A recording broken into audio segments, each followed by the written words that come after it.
August 18th, 1966, Phuoc Tuy Province, South Vietnam.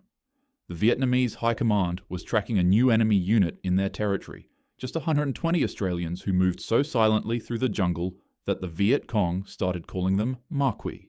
The Phantoms, soldiers who could sit motionless for 3 days straight and kill you without ever making a sound. But what did the North Vietnamese generals actually say in their classified reports when they finally realized these weren't ordinary soldiers? And why did they admit these Australians were more dangerous than any American unit they'd ever faced?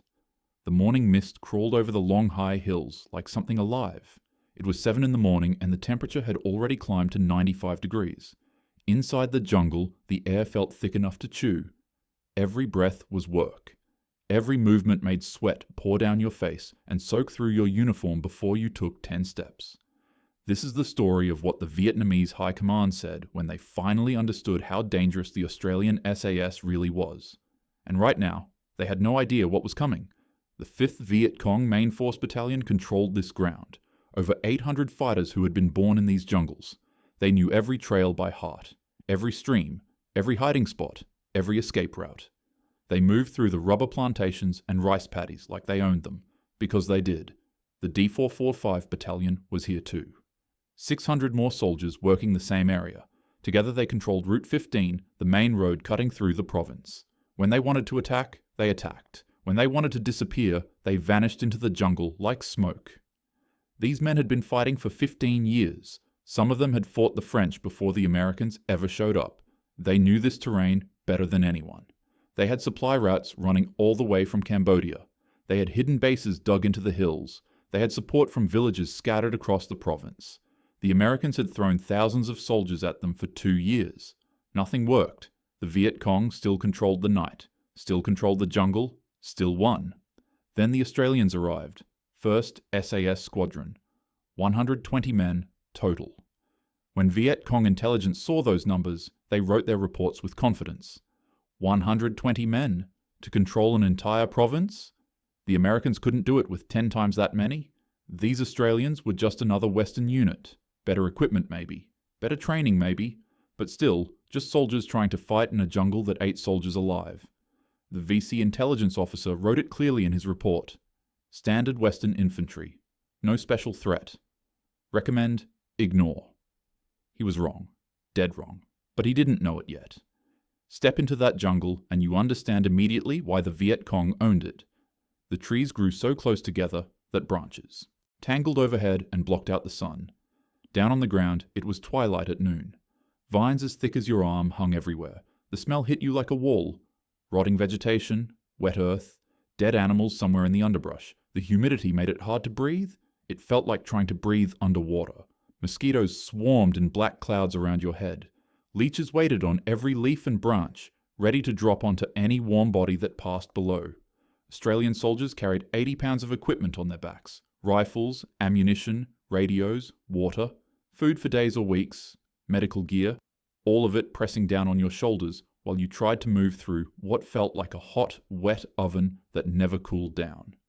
The ground was red mud, laterite, the locals called it. It sucked at your boots with every step, stuck to your clothes, got into your weapon, got into your eyes, made everything harder. Listen to that jungle and every sound meant danger. Cicadas buzzing without end, monkeys screaming in the trees above, something rustling in the bushes 20 feet away. Wind, animal, or a man with a rifle waiting for you to come closer? You never knew. That uncertainty lived in your chest like a stone. It never went away. The Americans tried to fight this jungle the same way they fought everywhere else.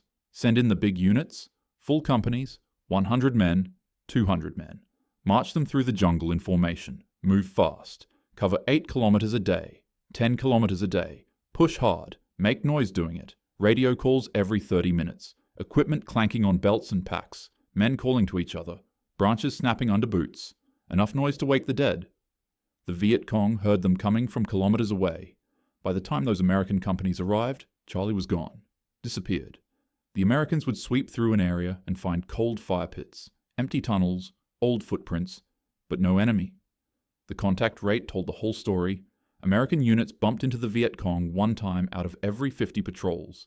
50 times walking through that killing jungle in the heat and the mud and the fear.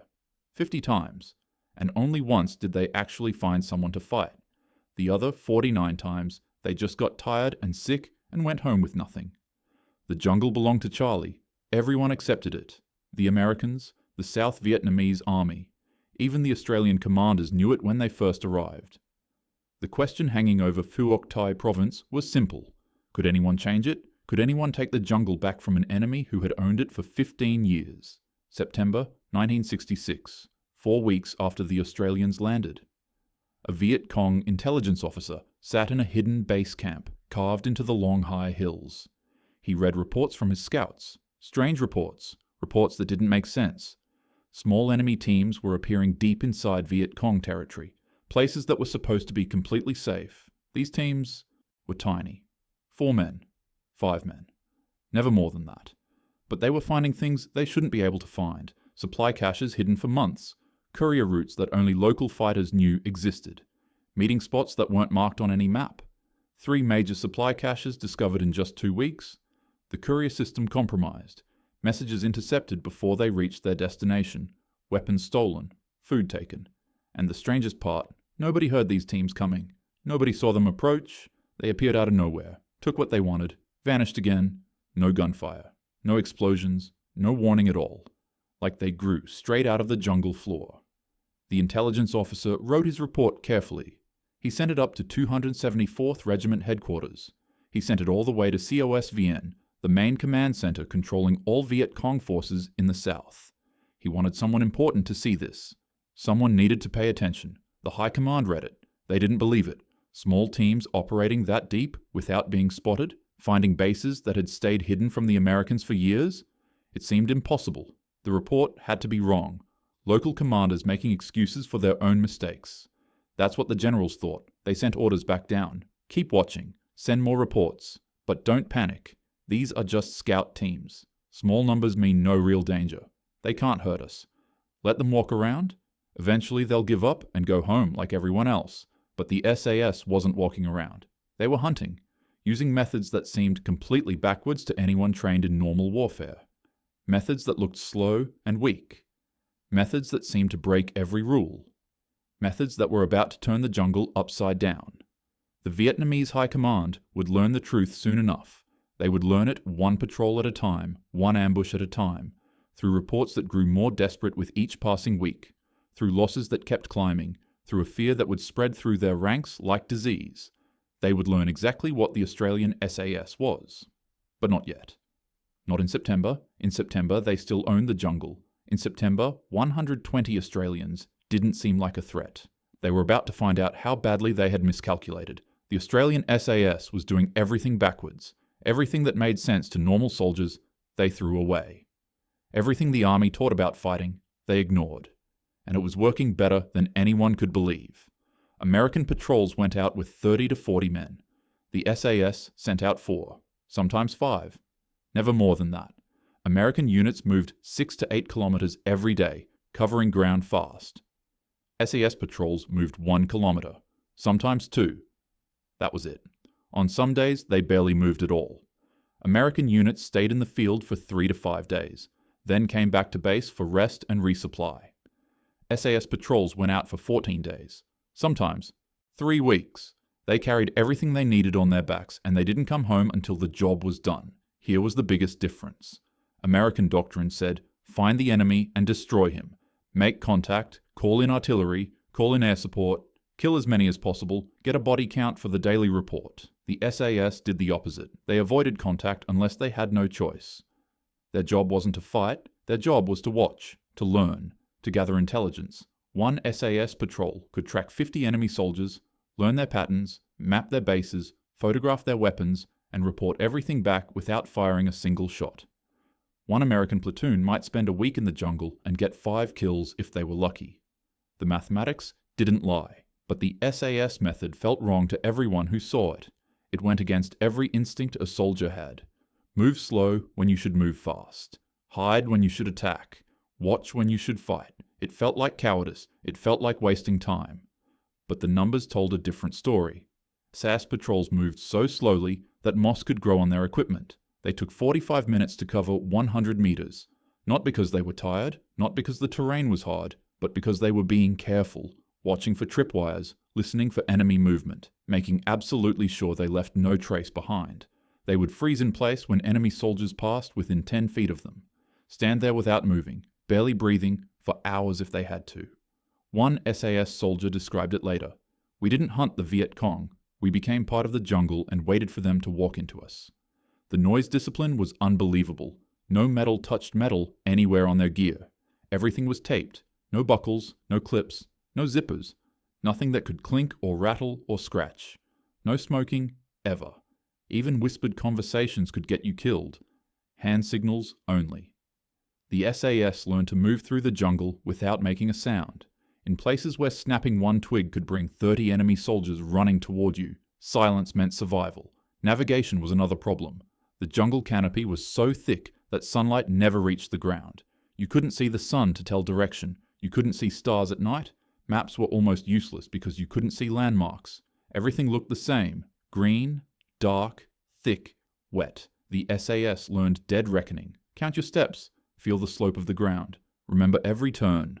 1 degree off course after a kilometer, and you could be hundreds of meters from where you thought you were. Lost men died in that jungle. Tracking became an art form. The SAS learned to read bent grass blades to tell which direction someone walked and how long ago. They learned to spot disturbed spiderwebs. They learned to smell human waste in water sources upstream. They learned that cigarette smoke could be detected from half a kilometer away in still jungle air. They learned which birds went quiet when humans approached and which birds didn't care. They learned the jungle the way you learn to read a book. Setting up hides took hours. The SAS would find a trail junction or enemy path and set up observation posts. Then they would sit there for 2 days, 3 days, 48 hours without moving except to shift weight from one leg to another, sitting in their own filth because they couldn't make noise digging a latrine, watching enemy soldiers walk past, counting weapons, noting ranks, taking photographs with long telephoto lenses, writing it all down, then slipping away into the jungle like they were never there. All of this required unlearning years of training. Western armies taught aggression. Take the fight to the enemy, seize ground, hold ground, destroy the enemy's ability to fight. The SAS had to suppress every one of those instincts. When you found the enemy, your natural reaction was to shoot. The SAS had to learn to do nothing, to sit and watch, to let targets walk away, to gather information instead of getting kills. For soldiers raised on aggressive warfare, it felt completely wrong. American military culture made it even harder. Generals wanted results they could put in reports, body counts, territory taken, enemy bases destroyed, things that looked good in newspapers back home. Intelligence gathering looked like doing nothing. It looked like hiding. How do you write a headline about a patrol that watched an enemy supply route for 6 days and never fired a shot? Even when that intelligence led to airstrikes that killed hundreds later, the patience the SAS needed contradicted everything the American war machine valued. But the results kept coming in. By December of 1966, the numbers were impossible to ignore. SAS ambushes had an 18-to-1 kill ratio. For every Australian soldier wounded, 18 Viet Cong died. The total body count was over 150 enemy killed in just 3 months, and the SAS had suffered 3 men wounded, 0 killed. Meanwhile, they had mapped over 40 major enemy positions, supply routes, base camps, training areas, weapons caches. The VC courier system in Phuoc Tuy Province was completely broken. Messages couldn't get through anymore without being intercepted. The Viet Cong started to notice, started to worry. A captured VC diary from January 1967 told the story. The soldier wrote about the Australians in words that showed real fear. We call them ma-qui, the phantoms. They appear from nowhere. We find our friends dead on the trails and we never heard gunfire. They know our secret paths better than we know them ourselves. We are afraid to use the routes we have always used. We don't know where they are watching. That fear was spreading. VC units started avoiding certain areas completely. They changed their patterns, moved at different times, used different paths, increased security everywhere, all because of 120 Australian soldiers who refused to fight the way everyone else fought, who learned patience in a war that rewarded aggression, who became invisible in a jungle that killed everyone else who tried. The 274th Regiment commander looked at the reports piling up on his desk and couldn't deny it anymore. In October, he had written that the SAS was negligible threat. Small units with no offensive capability. Recommend, ignore. By January, he was writing something very different. But the High Command still didn't fully understand. They still thought this was a local problem, a few lucky Australian patrols getting lucky results. They had no idea how wrong they were. They had no idea what was really happening in the jungle. They were about to learn the hard way. The lesson was coming, and it would be written in blood. February 22nd, 1967. Route 328 Junction, 18 kilometers inside Viet Cong controlled territory. SAS Patrol Alpha 3 had been in position for 61 hours. 5 men sitting absolutely motionless in the thick jungle beside a trail. They had not moved except to breathe. They had not spoken except in hand signals. For 2.5 days they had watched this junction where 3 trails met. Waiting. Watching. Learning the patterns. It was 5:15 in the morning, still dark under the jungle canopy. The air was cool for once, maybe 80 degrees instead of 90. In an hour the heat would come back, but right now, in the darkness before dawn, the jungle was almost comfortable, almost quiet. Just the sound of insects and the occasional call of a bird waking up. The patrol commander was a sergeant with 3 years of jungle experience. He lay behind a fallen log with his rifle pointed down the trail. His face was painted green and black. Leaves and small branches were stuck into his uniform. He looked like part of the jungle floor. The other 4 men were spread out in a line on either side of him, none of them more than 10 feet apart, close enough to support each other, far enough apart that one grenade couldn't kill them all. They had been in the field for 16 days without a shower, without a hot meal, without talking above a whisper. Their uniforms were stiff with dried sweat and mud. They smelled like the jungle, like rotting leaves and wet earth. That was good. If you smelled like soap or cigarettes or anything from civilization, the enemy could smell you coming. At 6:23 in the morning, they heard it. Movement on the trail, lots of movement, not trying to be quiet. Boots on dirt, equipment rattling, men talking in low voices. The patrol commander raised his fist. Everyone froze even more than they already were. Stopped breathing. Became stones. The Viet Cong column came around the bend in the trail. 40 soldiers at least, maybe more. Hard to count in the darkness. They were escorting something. Boxes, crates, weapons. This wasn't a combat patrol. This was logistics. A supply column bringing weapons and ammunition down from Cambodia. The kind of target that could change the war in this province. The patrol commander had to make a choice. The standard order was no contact unless necessary. Watch and report. That's what they were supposed to do. Let the column pass. Call in an airstrike later. But airstrikes missed. Pilots couldn't see through jungle canopy. They dropped bombs and hoped they hit something. This target was right here. Right now. 20 meters away. He could see the lead soldier's face in the growing dawn light. He made his decision. He tapped the man next to him twice. The signal passed down the line. Everyone understood. They were breaking protocol. They were taking the shot.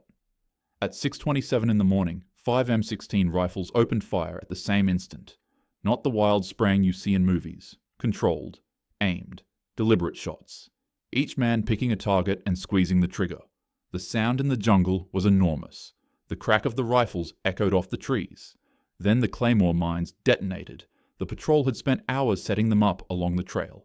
Now they exploded with that distinctive metallic thunder that sounded like the earth splitting open.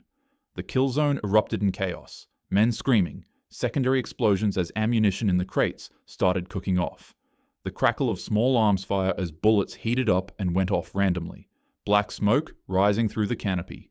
The smell of explosives mixing with the smell of blood and torn vegetation. 12 seconds. That's how long the ambush lasted. 12 seconds of controlled violence. Then silence, except for the ringing in everyone's ears. 23 Viet Cong soldiers were dead in the kill zone. Just dead. Not wounded. Dead. The survivors were running, crashing through the jungle in panic, getting away from the killing ground as fast as their legs could carry them. At 6:29, 2 minutes after opening fire, the patrol was already moving, extracting. Moving fast now because speed mattered more than silence.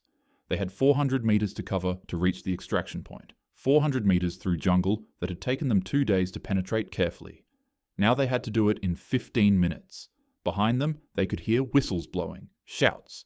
The enemy was organizing, calling in reinforcements. Every VC unit within 5 kilometers would be moving toward the sound of that ambush. The jungle was about to fill with very angry soldiers looking for 5 Australians. The patrol moved in single file. The point man cutting through vines with a machete when he had to. The rest following in his footsteps. No talking, just moving. Boots pounding, Hearts hammering, the adrenaline making everything feel sharp and clear and fast. At 7:15, 48 minutes after the ambush, artillery started falling on their back trail, called in from Nui Dat Firebase, 26 kilometers away. The big guns sending 105mm shells arcing through the sky. They hit the pursuit forces with high explosive rounds that turned trees into splinters and men into casualties. The sound of the artillery was different from small arms. A deeper boom. A pressure wave you could feel in your chest. The patrol heard the helicopters coming before they saw them. The distinctive whop whop whop of rotor blades cutting through humid air. The extraction birds coming in, low and fast. They touched down in a clearing just long enough for 5 men to pile aboard. Then they were up and gone, climbing fast, banking hard, getting out of rifle range before the VC could organize ground fire. From the helicopter, the patrol commander looked back at the jungle, saw smoke rising from where the ambush had been, saw more smoke from where the artillery had hit, saw the endless green canopy stretching in every direction. Somewhere down there, the Viet Cong were counting their dead and trying to figure out what had hit them. But the real value of the ambush wasn't the 23 dead soldiers. It was what the patrol had captured. One of the men in that column was a senior logistics officer, not a fighter, an administrator. He had been wounded in the ambush, but not killed. The patrol grabbed him during extraction. Now he was in the helicopter with them, hands tied, bleeding from a leg wound, but alive. In his pack they found maps, complete maps of base areas throughout Phuoc Tuy Province, supply routes marked in red ink, meeting places circled, cache locations noted with coordinates, radio codes for the next 2 months, confirmation that COSVN headquarters, the main command center for all VC forces, was operating somewhere nearby. This wasn't just tactical intelligence, this was strategic gold. The prisoner talked, not right away, but eventually. Under questioning, he gave up names, units, plans. He confirmed things the Australians had suspected but couldn't prove. He filled in gaps that had been mysteries for months. One captured officer providing more intelligence than 50 patrols could gather by observation alone. The intelligence went up the chain fast. Within days, Australian and American units were hitting targets based on what they learned. Supply caches destroyed, base camps raided, courier routes interdicted. The VC infrastructure in Phuoc Tuy started falling apart. Not because of massive operations, because 5 men had sat still for 61 hours and taken one perfect shot at the right target. But something else happened after that ambush. Something more important than dead soldiers or captured maps. The Vietnamese High Command finally understood what they were facing. In March of 1967, Signals Intelligence intercepted a radio transmission from COSVN to Hanoi. The message was clear and urgent. Australian reconnaissance forces present capabilities far exceeding standard Western units. Recommend classification as Elite Commando threat equivalent to American Special Forces. Unit operates with superior fieldcraft, patience, and tactical discipline. Our units instructed to avoid contact, withdraw from suspected patrol areas, increase security protocols. That transmission changed everything. The High Command wasn't dismissing the SAS anymore. They were afraid, officially afraid. They were telling their units to run away from contact with the Australians, to give up ground rather than fight. That had never happened before. The Viet Cong had fought the French, fought the Americans, fought the South Vietnamese army. They never ran. But now they were running from 120 Australians. By mid-1967, the numbers told a story that couldn't be argued with. First, SAS squadron had 480 confirmed kills. 1 SAS soldier killed, 11 wounded. The kill ratio was over 40 to 1 and climbing. More than 40 enemy dead for every Australian casualty. And 90% of all intelligence gathered by the Australian task force came from SES patrols. 1/6 of the total manpower generating almost all of the useful information.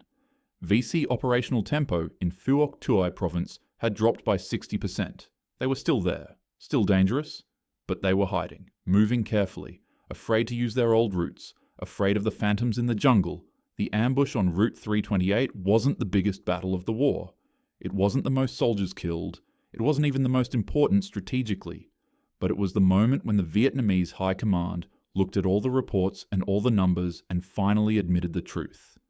The Australian SAS wasn't just good. They were the most dangerous small unit force the Viet Cong had ever faced. And there was nothing they could do to stop them. The lessons spread, but they spread slowly and unevenly. American LRRP units, the long-range reconnaissance patrols, studied what the SAS was doing. Some of them got it. They learned the patience, they learned the silence.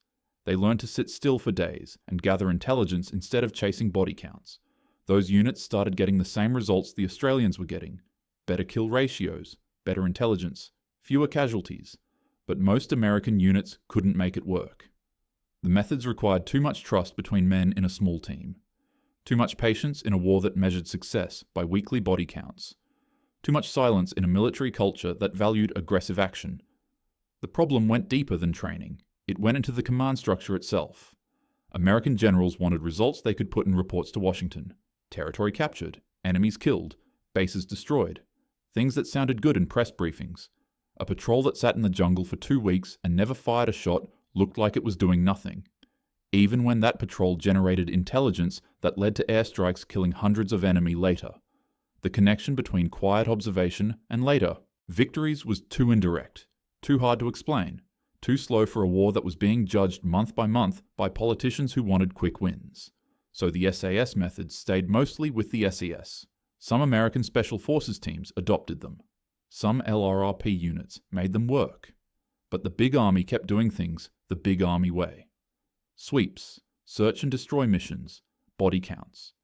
The same tactics that hadn't worked in 1965 kept being used in 1967 and 1968 and 1969, because changing an entire army's doctrine is nearly impossible, especially when that army is fighting a war on the other side of the world with political pressure to show progress every single week. And here was the tragedy. The SAS proved it could be done. They proved you could dominate jungle warfare completely. They proved you could control enemy movement, generate perfect intelligence, and win every tactical engagement. They had a 45-to-1 kill ratio over 5 years. 492 confirmed enemy killed. 11 SAS soldiers killed total. 45-to-1. The highest ratio of any Allied unit in the entire war. They never failed a single mission. Not one. Every patrol that went out came back with useful information or dead enemies, or both. By 1970, Phuoc Tuy Province was the most secure province in all of South Vietnam, the safest place in the country because of 120 men doing things differently than everyone else. But none of it mattered strategically. None of it. The SAS could win every battle, and it didn't change the outcome of the war, because the war wasn't being lost in the jungle, it was being lost in Washington and Saigon, and in the villages where political decisions were made. You can't shoot your way out of a political problem. You can't ambush your way to victory when the enemy's strategy is to outlast you, to make the war cost more than the American people are willing to pay, to turn public opinion until continuing the war becomes impossible. The Vietnamese understood this from the beginning. General Tran Van Tra was the COSVN commander during most of the war. He was the man directing VC operations in the south, the man whose units took those 45-to-1 casualties against the SAS. After the war ended, he wrote about it in his memoir published in 1982. He was honest about what the SAS had done. The Australian SAS were the most effective enemy small unit force we faced. They fought our way, not the American way. If all Western forces had operated like the Australians, the war would have been much more difficult for us. Fortunately for us, they were few. Fortunately for us, they were few. That sentence said everything. The Vietnamese High Command had learned exactly what the SAS was. They had classified them as elite commandos. They had ordered their units to avoid contact with them. They had changed their tactics across an entire province because of 120 men, and then they had won the war anyway. Because tactical excellence doesn't matter if your strategy is wrong, because you can win every battle and still lose the war. The numbers from the SAS 5 years in Vietnam told an incredible story.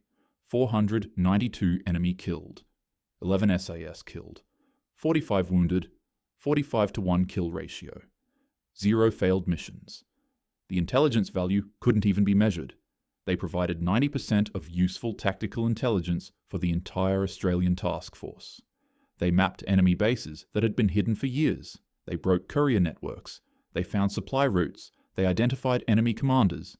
They did everything a small elite unit could possibly do, and they did it better than anyone else in the war. Phuoc Tuy Province became proof that the methods worked. By 1970, it had the lowest enemy activity of any province. The roads were open, the villages were secure, farmers could work their fields without being caught between VC patrols and American sweeps. It was the one place in South Vietnam where counterinsurgency actually succeeded, where the tactics matched the mission, where patience and intelligence won over aggression and body counts. But when the Americans left in 1973, the whole thing fell apart. When the North Vietnamese Army came south in 1975 with tanks and artillery and conventional forces, all the jungle tactics in the world didn't matter. Phuoc Tuy fell just like everywhere else. The tactical victories meant nothing. The methods that worked so well in counterinsurgency couldn't stop a conventional invasion. The war ended with North Vietnamese tanks crashing through the gates of the presidential palace in Saigon. None of the SAS ambushes or intelligence gathering or 45-to-1 kill ratios changed that outcome at all. That's the bitter lesson. You can master the tactical battlefield completely. You can prove that elite soldiers with proper doctrine can dominate counterinsurgency. You can win every single engagement over 5 years without losing once.